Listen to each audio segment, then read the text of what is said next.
যখনই বিপদে পড়ে যাবেন আপনি আল্লাহ তাআলার খাস একটি নাম ধরে সাহায্য চাইবেন, বিদ্যুতের গতিতে আপনি সাহায্য পেয়ে যাবেন, আপনার বিপদ মুহূর্তের মাঝে দূর হয়ে যাবে। ব্যবসা বাণিজ্য লস, সার কাছে শুধুমাত্র শত্রু আর শত্রু, বিপদে আপনাকে গ্রাস করে রেখেছে, কোনো কাজেই যেন সফলতা নাই, যেটাতে হাত দেন সেটাতেই লস, কোনো কিছুতে আপনার সাফল্য নাই, সন্তান কথা শোনে না, স্ত্রী কথা শোনে না, পরিবার পরিজন নষ্ট হয়ে গিয়েছে, কিভাবে আপনি বাঁচবেন?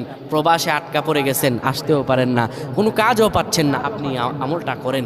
এটি আমার কথা নয়, বিশ্বনবী মুহাম্মদ রাসূলুল্লাহ সাল্লাল্লাহু আলাইহি ওয়াসাল্লামের প্রিয় সাহাবী হযরত যায়েদ রাদিয়াল্লাহু তাআলা আনহু, তিনি একবার মক্কা থেকে হিজরত করে যখন মদিনায় যাবেন, ঠিক সেই সময় বিপদে পড়ে যান।